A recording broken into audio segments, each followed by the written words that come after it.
Hello, welcome back to Formula One Stupidity. Tis I, your beloved. Just kidding, I'm nobody's beloved, but ignore the fact that this video is 2 months overdue. 2 months ago when we first hit 100, I was dying because it was final season, so obviously couldn't do anything then. And then when it hit summer, I lost all motivation to edit the video that I had made, by the way. It was perfect. So I'm not that lazy. So I just procrastinated up until now. And also my original idea was completely horrible. It was like a replica of almost every single Formula One video out there. And I don't want to be a basic bitch, so we're here again for the 200 subscriber video 2 months later, and I cannot tell you how insanely grateful I am that so many people are willing to support me in making these horrible, stupid videos that I'd like to think are funny. Now what do you want to go and put stars in their eyes? And so here is your 100 subscriber special video, this time with my face.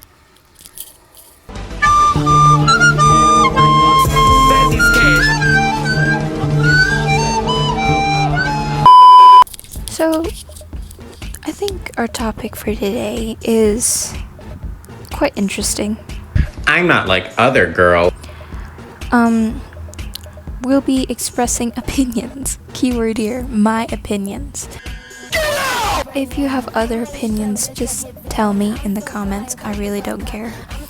But please be respectful or I will disrespectfully slime you out. Kidding. Anyways, the topic for today is who is, in my opinion, doing the best this season with the new cars, new regulations, and new stuff regulating and circulating through this incredibly roller coastery season.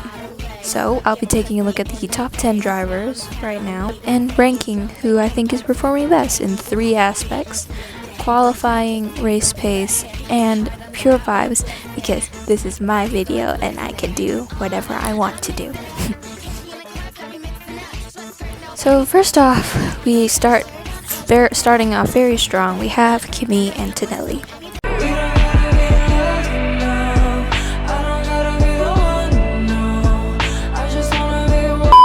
Apologies for the fact that I am experiencing incredible PTSD from the era of Mercedes domination, and it makes me very angry. Now, obviously, overall, Kimi is incredibly talented. That goes without saying. He's leading the Drivers' Championship, he's driving an incredibly dominant car and race, and has won the favor of Papa Toto. Qualifying pace. He has a decent qualifying pace. He has a very aggressive understeer technique of driving, which I think contributes to the fact that his single lap pace is very dominant and very outstanding. He goes late into the corner, he's hard on the brakes, using up as much track space as he can. Obviously, this also triggers something we call track limits, which, if you've noticed, is something he struggles with.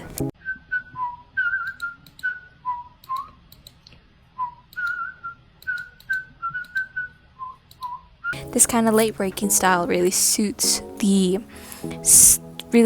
like qualifying. Grass is green statement, sorry.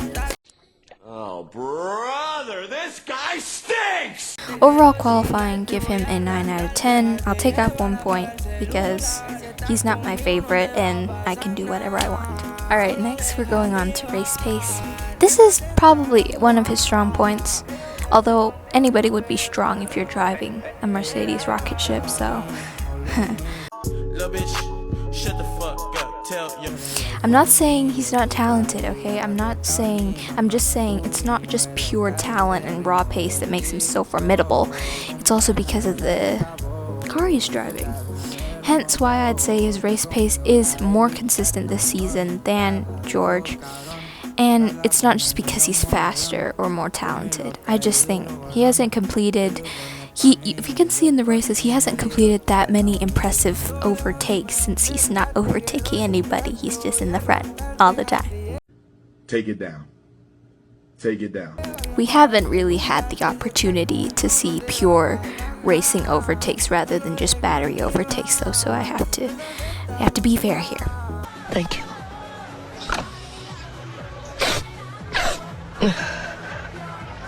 So I think I'd rate his race pace an 8 out of 10 since he is incredibly able to pull out huge gaps during the race that we do not really see in other cars. He can make up for race pace, but again, I think that's because of the fact that the Mercedes has a really good PU power unit, great battery harvesting components. So again, I'm not saying he's not talented, okay? I'm not that fond of him. So, and don't ask me why, because I really don't know either. I said, God help me. So lastly, for pure vibes, undeniably insane aura, okay? 19 years old, leading the Drivers' Championship. I mean, I can't help but wonder, conspiracy theory-wise, if this...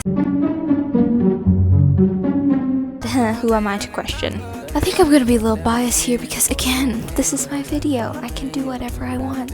I'm gonna be honest, okay? His fan base consists of LARPers. Not saying that new fans are LARPers. I'm just saying a lot of people are like, Oh, Kimi Antonelli. 19-year-old Kimi Antonelli is performing better than 19-year-old Max Verstappen. have you seen 19-year-old Max Verstappen? Okay, anyways, getting off topic here. I'm going to give him a 6 out of 10 because I don't know. Moving on, Lewis Hamilton.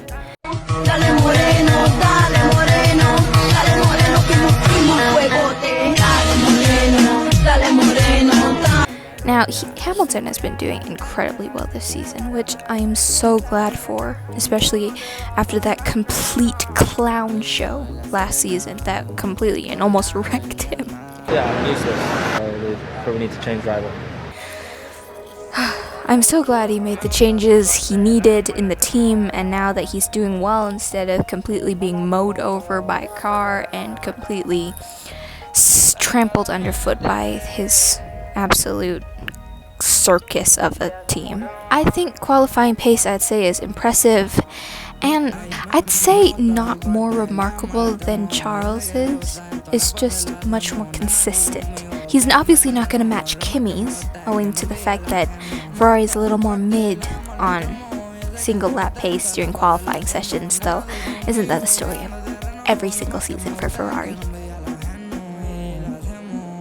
Again, my opinions, so if you're about to flame me in the comments, shut up and listen. I'm gonna give him an 8 out of 10 qualifying pace. So Hamilton's race pace, I think, is a little more remarkable than Leclerc's, just because he's been adjusting much better to the new era of cars. It's unsurprising. I mean, he did not do well during the ground effect cars, as we could probably see, but he has a very good sense of the car. Like, he's very aware of it. He likes understeer a lot, and also he's just very careful with maintaining the tires, maintaining the brakes, everything like that, which these cars require. You need to baby them, okay? He's been performing incredibly well. If the FIA's racist would stop giving him penalties every single race, then maybe he would have garnered more points recently, okay? I'll stop being woke now. But overall, I think I'd rank his race pace an 8 out of 10. Lastly, for vibes, I'm so glad he has not fallen into the depths of Ferrari depression. It has taken so many, and I'm glad he's found a way out. And he's given us hope. First Ferrari win since Carlos Sainz 2024. I'm still standing better than I ever did. Looking like a true survivor, feeling like a little kid. A legend forged in silver resumes in red. To the fans, thank you for continuing to remind me who I am. So for that, 10 out of 10, Sir Lewis. 10 out of 10. Alright. We're going to move on to George Russell.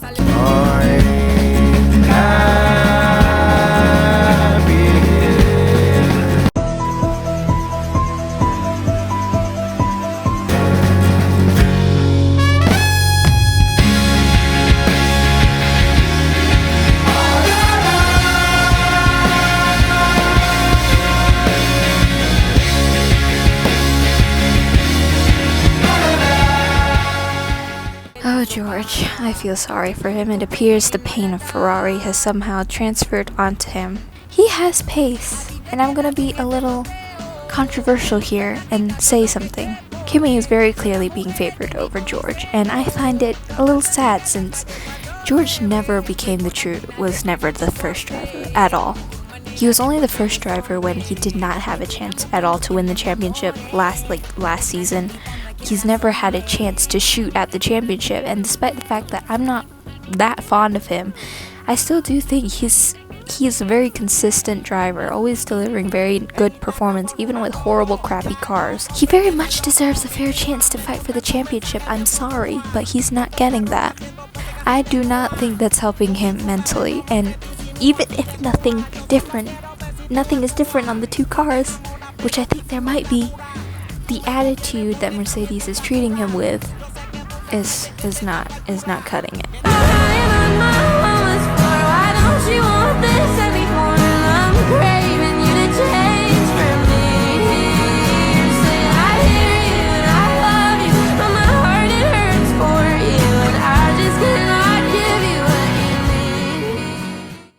Who am I to talk, right? I think his qualifying pace is commendable. It's not incredible, I'd say, but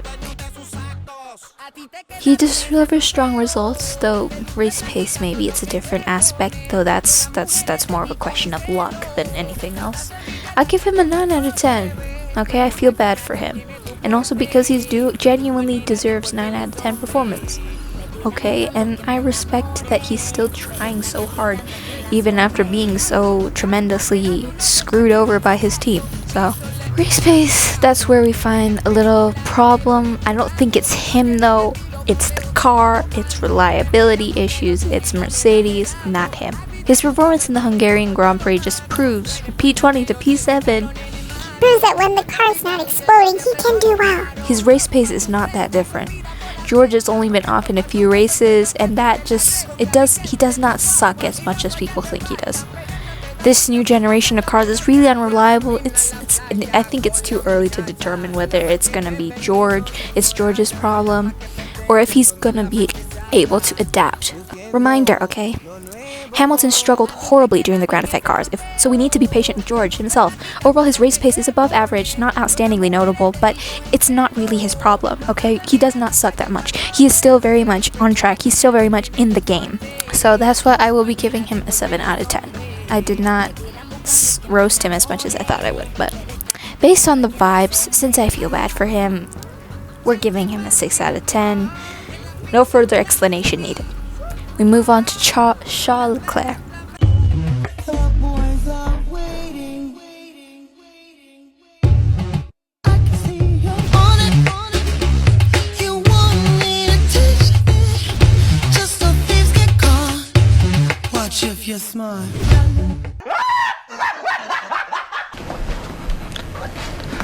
What the fuck is going on here? See, this is a point where I can say that he is a pure representation of the cycle of being a Ferrari fan. First out of the season, absolutely beautiful, okay? Scoring podiums in Australia and Japan. I'm gonna conveniently leave out Miami.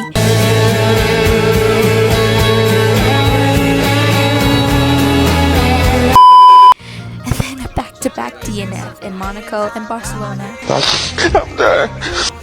Which was an experience I would never wish to repeat. And then people on the internet all collectively deciding he is a reincarnation of Stroll, Go Tiffy, which honestly just goes to show that you should not believe anything people on the internet say, apart from me, obviously. was weird, sorry. People keep saying, oh, He's the most overrated, horrible driver on the grid.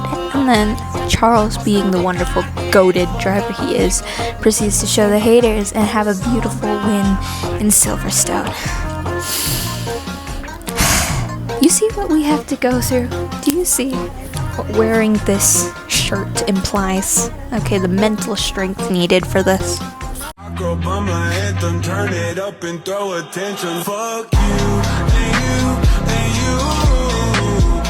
you. Let's talk qualifying pace.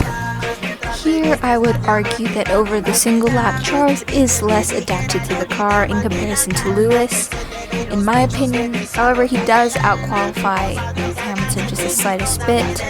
He averages P4, P5 usually, same as Lewis.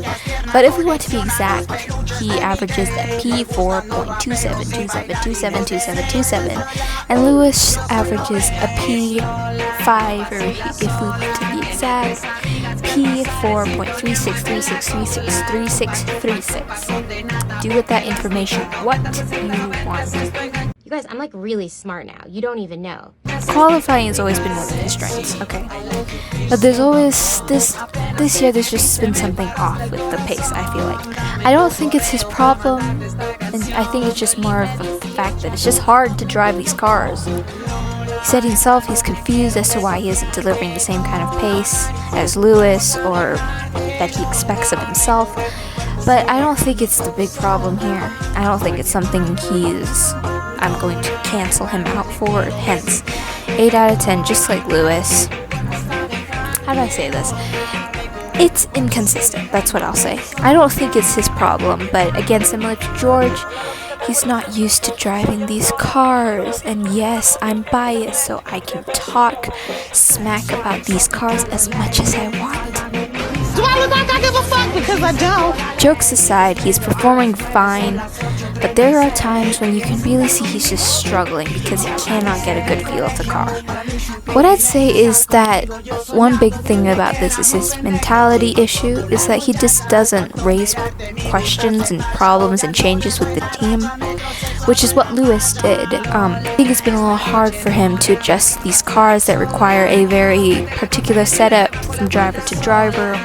And however, that beautiful win in Silverstone makes me so happy that I don't really care what anybody says. I'm going to give him a 7.5 out of 10 for race pace, because alright, vibes.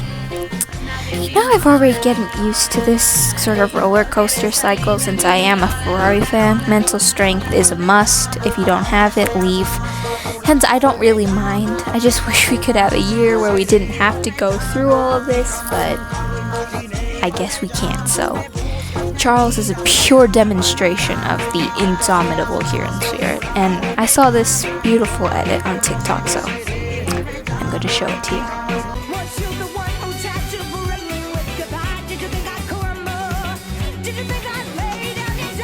Charles Leclerc is victorious.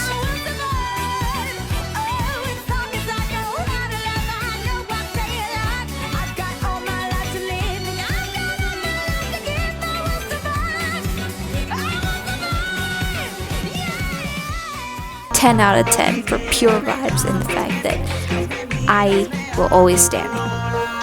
Let's go on.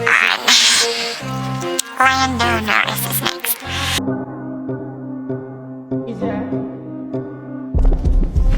And if you hear this song, then go to the back, go to the knees, baby, shake it to the max. With the DJ, please turn up the bass to the max. Please just rewind, let me shake it to the max.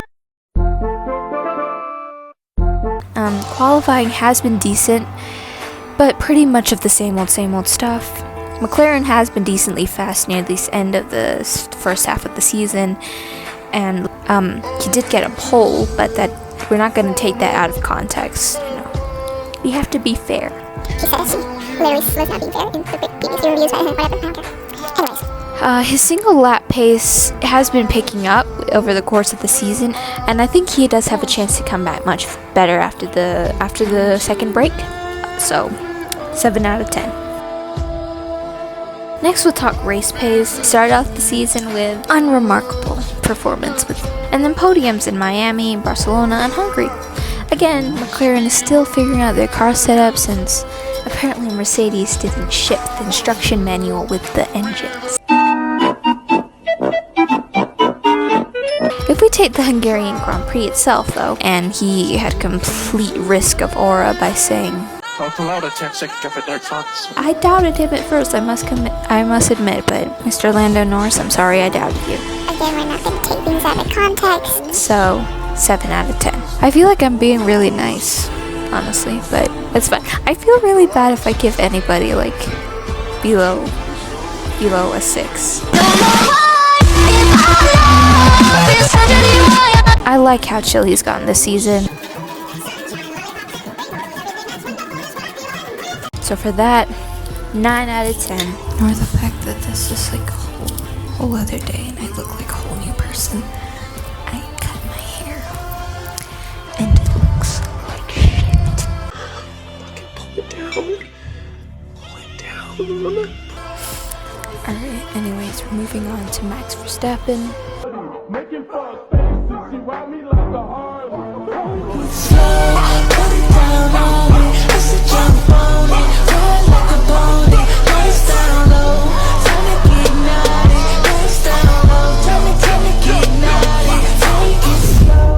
Now I'm not gonna shit on Max, okay? I'm an OG Max glazer and I will glaze him as much as I want. So yeah, obviously starting the year off, Australia is something we're never gonna speak of ever again. After that though, Max has been able to pull through with some really good results despite horrible difficulties. His qualifying pace, undeniably, is there, though sometimes it just dies, so there's also that.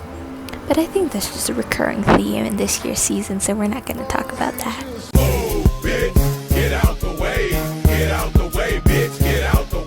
Overall though, since he scored 3 P2s in qualifying, I'm going to ignore everything else and give him an 8 out of 10 because he is the GOAT, and that's the end of the argument, and you can argue with the wall if you want to. Race pace, of course, he's got 4 podiums this year and also 3 DNFs, but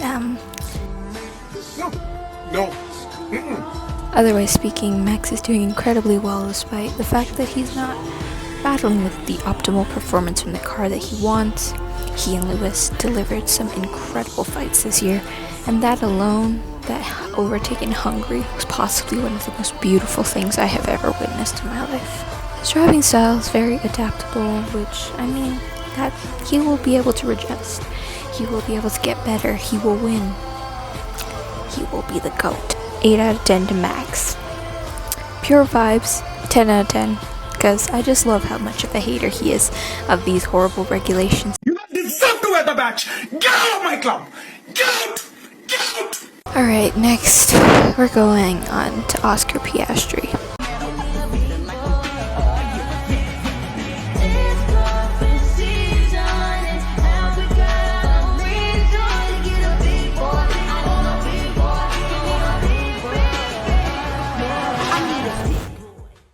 And I'm really tired, so I'm just going to go through the rest of this video with little to no explanation, and if you have questions, just ask me in the comments and I will reply, because I have more energy to type than I do to speak. Oscar has been delivering well, just not his outstanding results, very average, with the exception of his 2 podiums, which I'm very glad that he had after his back-to-back DNS at the start of the season. Also 6 out of 10. Guys, I swear I'm a fan of him. I do really like Oscar. I'm just really tired and everything is starting to piss me off. So, alright, moving on. Isaac Hadjar. Considering this is the first year at Red Bull, I don't care. Race pace is a 9 out of 10, since he's always doing incredibly well in the car that was never geared for him to drive. Vibes, 6 out of 10, because whatever. Liam Lawson. He's been doing really well, actually. And Sugar-Free Red Bull has in general been absolutely on fire this season. We're definitely overlooking his incredible point-scoring season, and I'm going to ignore the whole ranking thing that I came up earlier, and in giving him a 10 out of 10, same for his teammate Arvid Lindblad. Alright, so I spent half this video beating around the fucking bush, and I'm tired as fuck, so...